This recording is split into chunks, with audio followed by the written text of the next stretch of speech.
Footcast, el espacio del fútbol centroamericano.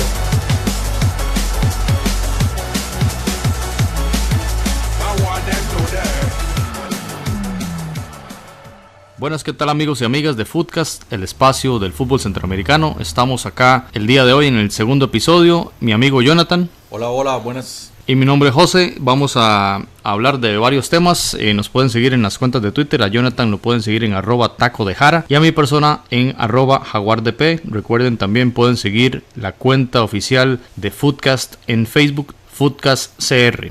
Bueno, hoy vamos a estar centrándonos en dos temas bastante importantes para el área centroamericana. Primero vamos a hablar sobre los resultados del fin de semana, que hubieron partidos bastante importantes en los clásicos centroamericanos. Y posteriormente vamos a tocar el tema sobre los legionarios, sobre todo los que están actuando en las ligas de la MLS y en Europa.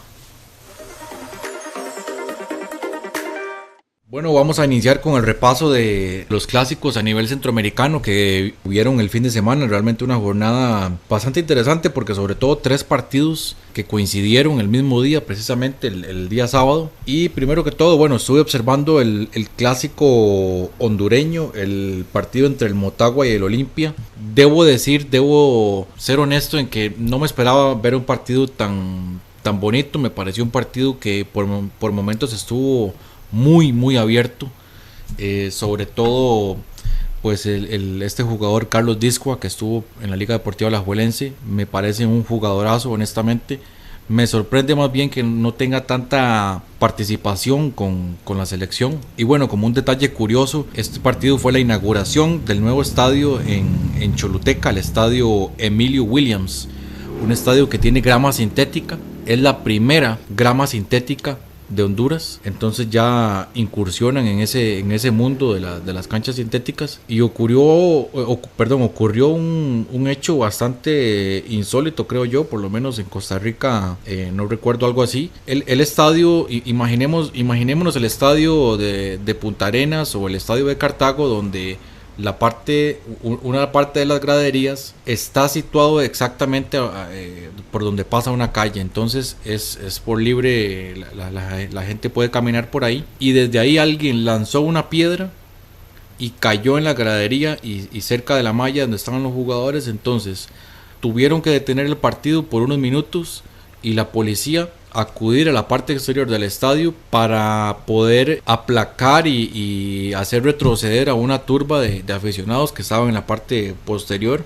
Un hecho pues que bueno, las autoridades ya tendrán que tener un poquito más de cuidado para el próximo partido. Sabemos que bueno, era el clásico, era de alto riesgo, pero bueno, vamos a ver cómo se va a desarrollar. El estadio en general se ve un estadio bonito, digamos, pequeño.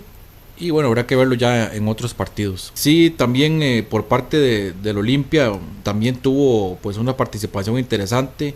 Bueno, hay que tener claro que el jugador insignia es Carlo Cosli. A pesar de su edad, 35 años, Carlo Cosli sigue siendo un jugador determinante en su equipo y también en la selección, ¿verdad? Porque ha tenido participación. De hecho, recordemos que Carlo Cosli es uno de los anotadores contra la Liga Deportiva Alajuelense y también contra la Alianza en la Liga CONCACAF. También parece interesante lo que hace este muchacho Alexander López, extremo por derecha. En la selección está usando el número 10, de hecho, y también juega por la misma posición. Un jugador interesante porque tiene una función, a pesar de que empieza por la derecha, es un jugador que se tira al centro como a distribuir el balón, tomarlo desde atrás y tirar pases largos. Entonces yo creo que ya para un equipo como Costa Rica ya tiene que ir teniendo un perfil claro de ese tipo de jugadores para el partido que van a disputar acá en octubre. Creo que es una de las armas que puede tener Honduras ahí bajo la manga.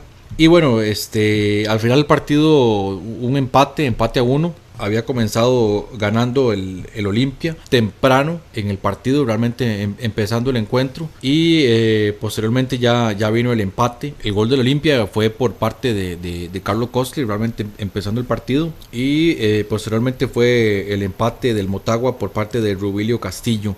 Hay que decir también que hubo una jugada polémica porque en un tiro libre el Motagua anotó. El tiro libre fue de Carlos Discoa, pero fue invalidado por una supuesta jugada en offside que realmente no fue. Entonces pues ahí un poco de polémica, pero realmente no tuvo mayor implicación en el juego, pues los jugadores me pareció que aceptaron correctamente la decisión. Y en términos generales me parece el partido bueno. El fútbol de Honduras creo que es más que lo que nos está mostrando la selección.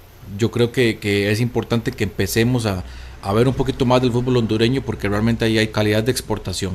Y hablando de esa participación hondureña a nivel internacional, y en este caso del Olimpia, es importante mencionar en el contexto de este clásico contra el Motagua que el Olimpia está en plena competición internacional a nivel de la Liga CONCACAF, y justamente enfrentaba 4 días después de este partido al Plaza Amador de visita en Panamá. Partido semifinal muy importante, por lo cual también uno podría suponer una dosificación o un enfrentamiento distinto, ¿verdad? Ante un reto mucho mayor a nivel internacional, lo que significaría se está jugando el pase a la fase posterior que inicia en el 2018 de la CONCACAF Liga de Campeones, donde ya enfrentaría eventualmente a los mejores equipos del área, especialmente los mexicanos y los de la MLS, de modo que es importante poner eso en contexto. Luego del empate en este clásico, el Real España les roba la vuelta a ambos equipos, pues gana su clásico de San Pedro Sula frente al Maratón 4-0. El Real España ya había derrotado también al Olimpia en las primeras fechas de este campeonato, de modo que llega al primer lugar del campeonato luego de 5 fechas y se ubica con 10 puntos. El Motagua, digamos que en el estreno de su estadio, a pesar de no haber ganado en el clásico, sí logra mantener su posición respecto a su rival, el Olimpia, y se mantuvo en el segundo lugar con 9, y Olimpia llegó a 8 puntos. Bien, en el Campeonato Nacional de Costa Rica se enfrentaron el día sábado el Club Sport Herediano y el Deportivo Saprissa en lo que se denomina el Clásico del Buen Fútbol. Un partido, el partido obviamente más destacado de la fecha, donde son los equipos en este momento los que están mejor constituidos, mejor configurados, quizá con las estrellas del torneo. Se enfrentaban en la casa del Club Rojo y Amarillo. El partido concluye 1-1. Heredia no aprovechó la condición de local, y Saprissa, me parece a mí, logra un resultado muy importante, en el sentido que logra mantenerse ahí en la misma estancia, en la visita quizá una de las más fuertes en el torneo. Los goles fueron al minuto 31. El primer gol, el del Deportivo Saprissa, iba ganando con una incursión por la derecha, un pase filtrado de Jordan Smith a David Ramírez, que hizo una jugada en diagonal, y le pone un pase de taquito, un pase de lujo, que le deja el campo abierto sin defensas para la definición de zurda de Luis Stuart Pérez. Al minuto 31 Saprissa ganaba 0-1, y el empate llegó hasta el minuto 67. Luis Ángel Landín, en un centro de Keiner Brown, Landín se metió entre los dos centrales y logró empalmar la pierna derecha ante un estático y congelado portero sapricista. El empate en el minuto 67. El partido tuvo algunas jugadas de premio en ambos marcos. Al final, el empate que deja al Club Sport Herediano en la posición de liderazgo con 18 puntos. Gustó el partido, en realidad yo creo que la gente salió satisfecha. Sí, Saprissa empezó jugando mejor, tuvo control del juego, algunas llegadas. El gol de Saprissa es un golazo, o sea, eso no cabe la menor duda, ese taquito de David Ramírez. Pero al final Heredia termina siendo más. Y sí, Heredia pues por poco lo gana, pero yo creo que al final el empate es justo, y así lo hicieron saber los entrenadores. Entonces creo que ambos salieron satisfechos del partido. Resaltar también que bueno, Alajuelense ganó de visita en Liberia 2-0, 2 goles de McDonald, ya se mete en cuarto lugar en zona de clasificación por primera vez. Y además de esto, el Pérez Celedón ganó y está en tercer lugar. Entonces, otro de los equipos que está marcando la pauta, que vienen con un rendimiento, yo creo que bueno, desde el torneo anterior. Bueno, y hablando justamente del rendimiento de jugadores destacados de estos equipos, el sistema de información del fútbol del Campeonato Nacional de Costa Rica, CFUT, nombró a Keylor Soto, el defensor de Pérez Celedón, como el jugador más destacado de la fecha. Así como también encontramos a 5 jugadores de Liga Deportiva Alajuelense, que, como Jonathan acaba de mencionar, es un equipo que lleva meses, por no decir torneos, fuera de los puestos de clasificación, que son los primeros 4 que clasifican a la siguiente instancia del campeonato. Es la primera vez en mucho tiempo que la Liga Deportiva Alajuelense logra estar allí, y se ve reflejado en el rendimiento de jugadores como Patrick Pemberton, su portero, que es quizá el jugador más emblemático técnico de la actual planilla alajuelense, y por supuesto su delantero Jonathan McDonald, con un par de anotaciones que realizó este fin de semana contra el equipo de Guadalupe. Dice Keylor Soto que su paso por Guatemala le ayudó mucho a mejorar como jugador, la experiencia que tiene, y bueno, le ha ido bien, tiene 3 goles ya en el campeonato. Vamos a ver qué, o sea, si hay que aclarar, bueno, que el campeonato apenas viene empezando, tal vez es muy temprano ya para hacer alguna proyección, pero veremos qué puede ocurrir. Y bueno, cambiando ya de tema, pues también en Panamá hubo clásico, lo que llaman el clásico de los títulos, porque se enfrentó el equipo del Tauro y el Árabe Unido, empataron a 0, un partido que bueno, parece que el partido estuvo agradable en términos generales, pero finalizó con empate a 0 también, como detallamos antes. En el caso del Olimpia, el Árabe Unido también tiene compromisos de CONCACAF esta semana, entonces tal vez eso pudo haber afectado un poco su rendimiento, y ya que el día miércoles se van a enfrentar igual en el Rommel Fernández al Santos de Guapiles. Bueno, y tras el empate de Tauro con Árabe Unido, deja al Tauro con 14 puntos en la cuarta posición.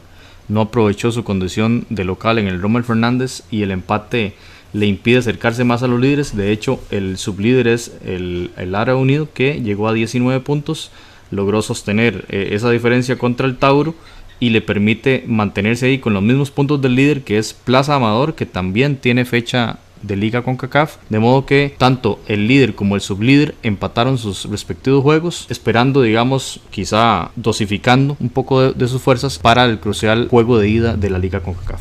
Sobre este equipo del Árabe Unido, yo quiero agregar que bueno, he tenido la oportunidad ya de observarlo en unos 2 o 3 juegos. Estuve en el Cuscatlán, en el partido que disputó el Águila contra el Árabe Unido. Ganó el Árabe Unido 2-0 allá, y me pareció un equipo que no se complica mucho, un 4-4-2 muy sencillo entre comillas, muy inteligentes en su juego, tranquilos, esperando al rival y con una idea muy clara de cómo tenían que atacar, cómo tenían que contragolpear. Este Nelson Barahona, pues un veteranazo, conoce muy bien su profesión, su juego, sus cualidades, y yo creo que eso le puede hacer daño al Santos de Guapiles. Sí, en el partido de vuelta en Panamá me pareció que ya el Árabe Unido no lo vi tan fuerte. De hecho, el Águila ganó de visita, solo que no le alcanzó. Creo que por ahí tal vez el Santos puede hacerle algo. Footcast, el espacio del fútbol centroamericano. Bueno, vamos a pasar al siguiente tema, que es creo que el tema principal, el tema de los legionarios en Centroamérica. Yo me siento bastante preocupado por lo que he visto en las últimas semanas, en los últimos meses. Solo, ¿cuál es la competición más importante de clubes en el mundo? La Champions League de la UEFA. Exactamente. Solamente de CONCACAF en esta jornada, descontando a los mexicanos, que son 7 en esta Champions, tenemos un haitiano que jugó con el Karabakh. Perdieron 6-0 contra el Chelsea, es decir, ese equipo está en otro nivel, está en un nivel muy abajo. Tenemos a Christian Pulisic en el Dortmund, Estados Unidos. Tenemos a un hondureño, Andy Najar, que ni siquiera ha sido convocado por Jorge Luis Pinto. Perdió ayer el Anderlecht. Y tenemos a 2 jugadores de Costa Rica. Pero por ejemplo, el día de ayer con el Celtic, Cristian Gamboa ni siquiera fue convocado. Y Brendan Rodgers prefirió meter a un niño de 18 años a debutar en Champions por el lateral derecho, y meter al lateral derecho titular como central en lugar de Gamboa. ¿Y qué hizo Neymar? Pues despedazarlo. O sea, el Celtic no tuvo absolutamente nada que hacer. Y el único, y no creo que yo que tenga que hablar mucho, Keylor Navas. En el caso de México, a pesar de que tiene 7 jugadores en Champions, tampoco es que sea como alardear. Por ejemplo, tenemos a Raúl Gudiño en el Apoel, hoy no jugó, fue suplente, el portero suplente.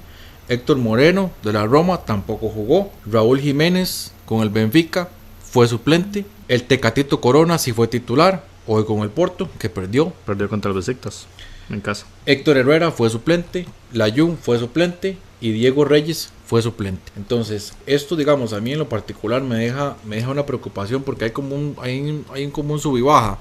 Hay ciertos momentos donde tenemos participación de CONCACAF, pero al día de hoy me parece que todas las selecciones más fuertes de CONCACAF no tienen presencia en la máxima competición europea. Y aquí viene viene el tema de los centroamericanos, que es todavía prácticamente inexistente en el fútbol europeo. Y aquí es donde vamos a hacer un repaso país por país centroamericano, a dónde, cuáles son los mercados a los cuales van y realmente si estos jugadores tienen regularidad o logran mantenerse durante tiempo en las diferentes ligas. Así a grandes rasgos, adelantándome un poco, yo creo que los mercados más importantes en este momento son la MLS como el número 1 indiscutible, y yo voy a colocar en un segundo lugar ligas de segundo y de tercer nivel en Europa.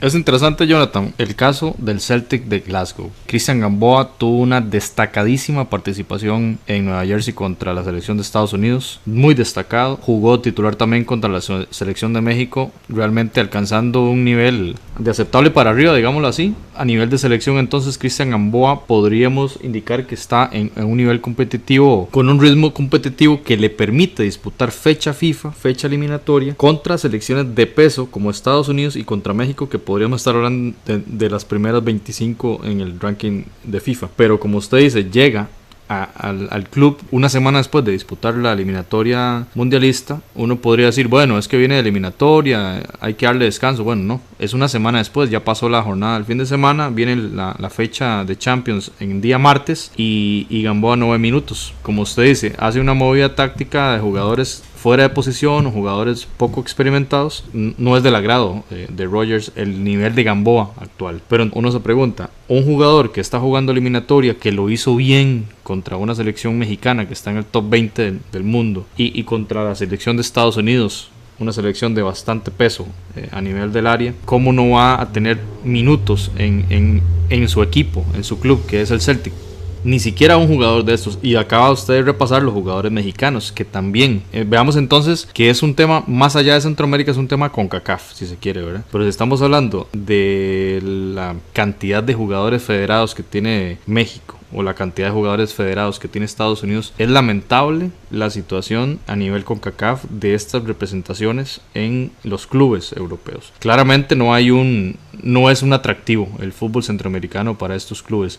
El caso de Navas lo vamos a dejar aparte, ya sobra hablar de él, con un rendimiento muy alto y demás, pero es quizá la única excepción de jugadores centroamericanos, y en este caso inclusive más allá CONCACAF, que tienen una destacada participación en sus clubes en Europa. Veamos ahora en lo nuestro, en Centroamérica. Revisando los datos que hemos construido de Guatemala, Honduras, El Salvador, Nicaragua, Costa Rica y Panamá, no tenemos jugadores en la liga más importante del área, que es la Liga MX. No hay jugadores allí. Si bien Costa Rica cuenta con Andy Reyes y Gerson Torres en las escuadras B de estos equipos, ¿verdad? En lo que llamaríamos aquí a nivel nacional alto rendimiento o equipo de reserva, ¿verdad? Entonces por allí tenemos una bajísima, casi nula participación centroamericana en la liga más importante.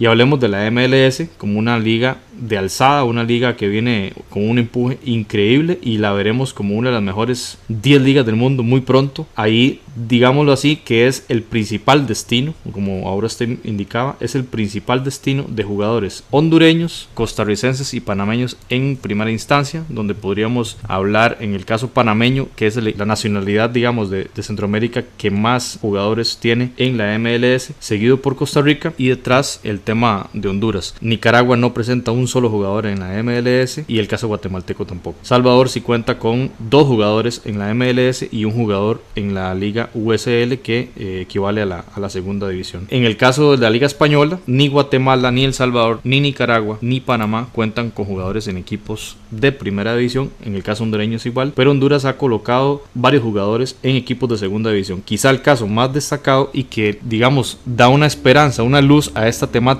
de la habilidad de los jugadores centroamericanos de buscar una plaza en un club europeo y en especial de las mejores ligas del mundo, es el caso del Choco Lozano. Anthony Lozano ha sido contratado hace pocos meses por el Barcelona B. Es un caso muy interesante al que le vamos a dar mucho seguimiento en Footcast, porque es un caso atípico, si se quiere, dado los datos que estamos conversando, y es bastante interesante ver el rendimiento. Creo que ya el Choco anotó varias veces en varios de los juegos. Y por supuesto los costarricenses Celso Borges en el Deportivo La Coruña, Oscar Duarte Campbell, ahora la nueva contratación del Betis, y lo que hemos hablado de Navas. Para seguir completando la información y luego entrar en más análisis, para el caso de la Serie A italiana, italiana, hay un único jugador centroamericano jugando en esta división, que es quizá una de las top 4 ligas del mundo. En el campeonato italiano, el único jugador centroamericano se llama Giancarlo El Pipo González y juega en la Boloña. La temporada pasada jugó en el Palermo, brincó a este equipo, pero no vemos nuevas contrataciones de jugadores centroamericanos en la Serie A. Y está haciendo banca el Pipo, hay que ver, le está costando un poco, hay que ver que se vaya ganando la confianza de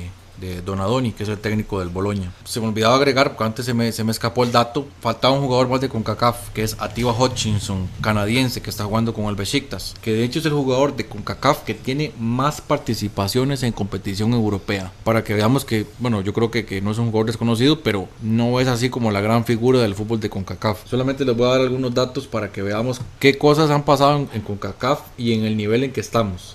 Por ejemplo, ¿quién es el jugador de Centroamérica con más goles en competición europea? Julio César Deli Valdés, 17 goles. Jugó con el Cagliari, el PSG y el Málaga. ¿Quién es el jugador de Centroamérica con más participaciones en competición europea? Emilio Izaguirre, 41 partidos, jugó con el Celtic. Hoy en día está en Arabia. De Costa Rica, por ejemplo, el jugador que ha tenido más participaciones es Cristian Bolaños con el Odense y el Copenhagen. Hoy en día ya fuera de ese mundo. Y para completar lo de las anotaciones, el jugador después de Deli Valdés, el siguiente centroamericano con más goles es Brian Ruiz con 7, sumando los del el Gent, Twente y el Sporting. Y le sigue nada más y nada menos que Michael Barrantes con el Allison con 6 anotaciones en Copa UEFA, en la Europa League. Y pasando a la Premier, que es quizá la mejor liga del mundo hoy por hoy, el jugador que Costa Rica tenía ahí en representación, Brian Oviedo, su equipo el Sunderland, descendió a la Championship, que es la segunda división de Inglaterra, y está jugando en esa competición. Ha pasado por muchas lesiones y demás, toda la historia que conocemos, y es el único representante, bueno, en realidad no hay representantes centroamericanos en la Liga Premier de Inglaterra. Ahora, como mencionó Jonathan antes, si hacemos el repaso de ligas de segundo o tercer nivel en Europa, podríamos hablar de Andy Najar, por ejemplo, colocado en la liga belga con el Anderlecht, bueno, que está jugando Champions. Es quizá uno de los referentes en esas ligas B, el caso del hondureño. Y podríamos luego brincar a representaciones en equipos de segunda división de España, como los casos que ya mencionamos de los hondureños Lozano, Brian Acosta y Jonathan Mejía, ¿verdad?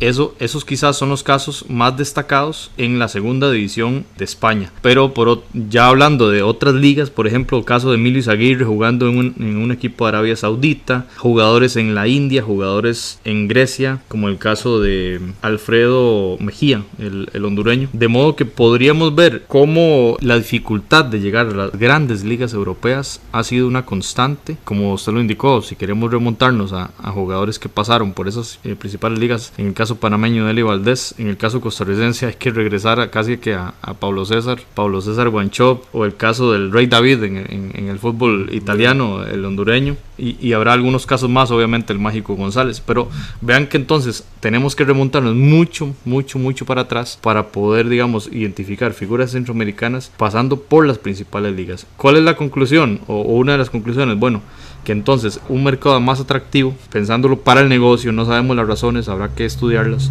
es el fútbol de Estados Unidos. Y ahí lo que queremos subrayar es la presencia bastante fuerte de jugadores de Panamá en esta liga.